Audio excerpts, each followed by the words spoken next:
Good afternoon once again, ladies and gentlemen. We're back with another data cast as there was another big trade in the NHL today. In addition to the Pierre-Luc Dubois being traded to the Capitals for Darcy Kemper deal, we also see Jacob Markstrom being traded from the Calgary Flames to the New Jersey Devils for, by the way, at 31.3 salary percent retained salary. A lot of people not talking about that one. His $6 million brought down to just over $4 million for the next 2 years. So traded at that retention to the New Jersey Devils for a 2025 top 10 protected first round pick and defensive prospect Kevin Bahl. So I like this trade very much for the New Jersey Devils.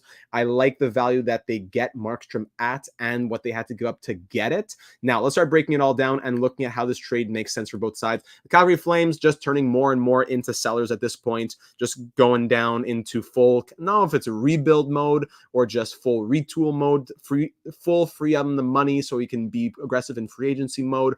But the current core, imagine if you tell a Flames fan 5 years ago, or just, 3 years ago, that you have Tkachuk, Gaudreau, Markstrom, Monahan, Tkachuk, all gone by 2024 offseason with nothing to show for it either. Ridiculous. So welcome Landon, Gen Z, Dabrowski, welcome everybody. So if we look at Markstrom, he's a veteran starting goaltender who has been very good in 2 of the past 3 seasons. As you can see, 2021-22 wins above replacement per 60 percentile, rank above 75, dips down to like 35-40 in 2022-23, then jumps back up to that same 80th percentile range for 23-24.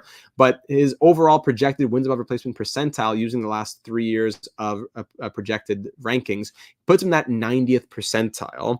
That's very, very, it's not, what's the word I'm looking for? It's very maybe sustainable. It's very trustworthy. You can is reliable perhaps. So at even strength, 86th percentile, pounding kill solid, high danger, so good. Low danger being so low is what's a little bit shaky to me. Under the league average, under 50 percentile for quality starts has also been concerning. Excellent starts also tough because at his best, Jacob Markstrom, if we look here in the voting, this guy has been a Vezina finalist back in 2021-22. He was runner-up for the Vezina, third runner-up for the Vezina in 2020, votes in 2019 as well. Ducks local, no, not yet, not yet. There, Dabrowski. So he's received Vezina votes in 3 of the last 6 seasons, including being runner-up in 2022. The last couple of years have been so-so, as we saw in 2022-23 at his worst, 892 save percentage to a 2.96 goals against average. This year, bounced back a little bit into the 2.78 goals against average. Sorry, I was looking in the wrong spot there. 892 and 2.92. Then last year, 905 save percentage, 2.78 goals against. So improves his save percentage by 0.013. Improves his goals against average by 0.14. Both good things, especially with the Flames having gotten worse. It speaks to Markstrom, I think, still being more than just a serviceable goalie. I think he's still a very good goalie. He's 34. He signed on for 2 more years at $6 million, but the Flames trade him with the retention of 31.3%, thus giving him to the Devils at a $4.125 million cap hit. Now, the Devils' goalie situation is very interesting because they traded to acquire Jake Allen, they traded to acquire Kaapo Kähkönen, they had Akira Schmid, they had Vitek Vanacek. Now it seems as though we're going to be rolling into 2024-25 with Markstrom as the starter and Allen as the backup. I think that's very good. I am very, as if I'm just a hockey fan or from a Devils fan especially, I am very confident and I am feeling very good about that tandem. When I think about Vanacek and Schmid, and I look at Markstrom and Allen, I'm feeling very good as a Devils fan. Is Markstrom going to be at that Vezina level as he's 34, going on 35, then 36 in last year towards 2026? Am I going to be feeling great then? Maybe not so much. But right here, right now, with this good Devils team, give Markstrom a good team in front of him as well. Give him a reason to be excited to come to the rink now. Back him up by Jake Allen, who's also retained salary by the Montreal Canadiens in that deal. A guy who's been a very good 1B in the past. Allen was probably hoping to be more of a starter here in New Jersey, but now he's going to be more of a 1B. Markstrom and Allen, you let Kähkönen walk. You still have over $16 million to play with. And what really do you have to fill here in New Jersey? If I look at the depth charts for the New Jersey Devils, the defense is not so great, but you know what? It's manageable. Like in terms of trading Kevin Bahl, they could afford the Kevin Bahl move. Siegenthaler, Hamilton in full health, Luke Hughes getting more experienced, John Marino, Simon Nemec getting more experience. I am not super concerned. Not that it's great, not that it gives me warm, fuzzy feelings, but I'm not as concerned going into 24-25 about the Devils defense than I was going into 23-24, I think, right? So you got your first line, you got your top six. Alex Holtz is going to be coming up there perhaps, unless he's moved in coming days. Palat, Haula, Lazar has been good in that bottom six role that he's been in. I like this forward core for the Devils. The defense isn't so bad either. But if you're going to, if you give me this team, I would say, okay, it's a solid team. But if you're going to also give me $17 million in cap space or $16 million in cap space, well then, I'm going to go ahead and spend it and make this team even stronger. So to now have my tandem costing me, what is it? Just above $6 million. You have the Kings spending more on Kemper and on Riddick.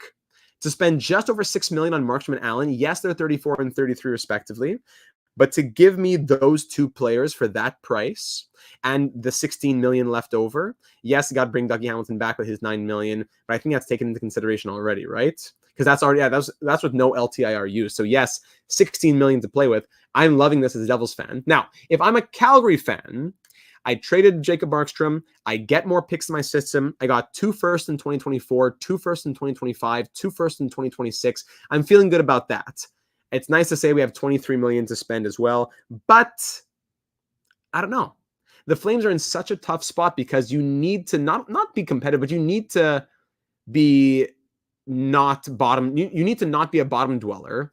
If you're going to be paying Huberdeau $10.5 million and you're going to pay Kadri $7 million, you have Mangiapane, Kuzmenko, but just those two. If you're paying $17.5 million to two of these top players and you're going to go into full-on rebuild mode, it doesn't work. But they have good young players. You got Sharon Govich, you got Connor Zary, you have Matt Coronado. If those players are going to come up and boost your team a little bit and getting the extra money because you say, I'm confident in Dustin Wolf, that's okay. But my question is, what exactly is the direction that Calgary's going in? If they wanted to move Markstrom because they say we're rolling with Wolf and Vladar, but it's still, we're trying to push, we're trying to be good, we're trying to use our money to bring in players, to help the youth, to not waste the prime years of these big contracts we've signed, that's okay with me. The value return wasn't ideal for Calgary. Definitely defense is what they want to work on, so it's good they got Kevin Bahl, Uyghur, Rasmussen, but then after that, Miromanov, is Bahl going to play top 4D already?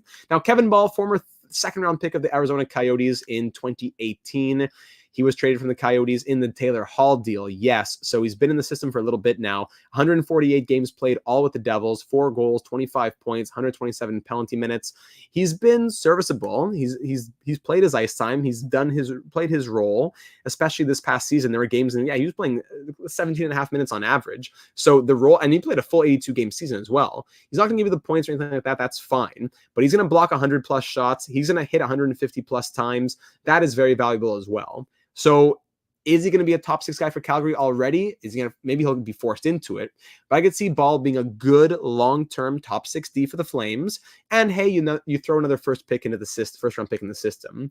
Is it ideal for your goalie who you signed to be your guy, who has been a runner-up for the Vezina, who's given some incredible seasons at time and not so good? Is that the value you would have wanted? No.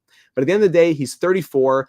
And they even retained salary. The Devils got a good deal here to give up a depth defenseman and a conditional, and to give up a top 10 protected first, to give up your 2025 first when you still have your 2024 and 2026 first. So to get Markstrom at 30+% retained for a first a couple years away and a depth defenseman, it's a win for New Jersey. And to free up the money and get another pick in the system, it's a win for Calgary. I think it's more of a win for New Jersey. But now if we look at, does it show me Kevin Bahl? Yeah, Jay Fresh has here. Physical third pairing defenseman who takes a lot of penalties. Yeah, in the second, oh my goodness, in that second percentile of the league, one of the worst for penalties. Oh my goodness. So even strength offense, don't worry about that. Even strength defense, last 3 years of weighted average data puts him in the 77th percentile. That's cool. His overall value has been into that 30-40 range the last couple of years. His defense has grown very much. Look at the value he provides at even strength defense. It's like in that 90th percentile in 2023-24. That's very impressive. I like that. For a guy who's going to be physical, he's still 24. He hits, he blocks. That's valuable to a team. That you need to have those guys. But at the end of the day, he draws a lot of penalties. I don't probably see him getting anything higher than third pair. Maybe he's forced to play some second pair minutes in Calgary, but long term, probably a third pair guy. So I like this deal a lot for the New Jersey Devils. I don't mind it for the Flames. I see why the Flames did it. I understand the rationale behind it, but I don't know. I got to see more from from the direction that Calgary ends up going in.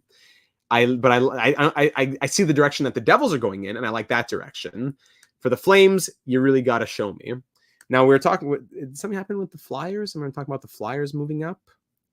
I had seen that in the chat briefly here. I guess that nothing confirmed though on that, it doesn't seem like. But the Flyers are looking to move up, supposedly. I see. Okay, but not much to really go on right there. That's it. We all thought the Flames would be good, right? We all thought the Flames would be good when they initially got Huberdeau, Uyghur, Kadri. No, it's a first in 2025. It's a first in 2025, top 10 protected. If it is top 10, I'm not sure if it ends up being a 2026, but I think that would be most likely. Flyers Senators deal seems to be in place and will be announced around the draft. Interesting. Yes, we did the Dubois trade. Now we're doing the Markstrom trade. There was also the Ty Dellandrea trade as the Stars trade their former first round pick in Ty Dellandrea to the Sharks for what was it, a 4th round pick? So the Philly might be moving up into number 7. Is that it? Interesting.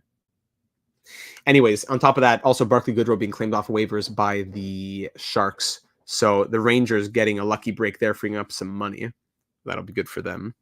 So, ladies and gentlemen, that just about does it. Let me know your thoughts down here on YouTube in the comments or over in the Discord server. What do you think about this trade? Who wins and why between the Dubois trade and the Markstrom trade? 2 big ones here in the NHL today. It was an exciting one. Subscribe if you haven't already for all of our ongoing analysis here on the draft, the free agency, the trades that are happening. We're getting back into the swing of things on top of career simulations. We did the Celebrini Sharks sim. We're going to have more of the Demidov sim. Whoever else goes 2, 3, the Canadians at 5.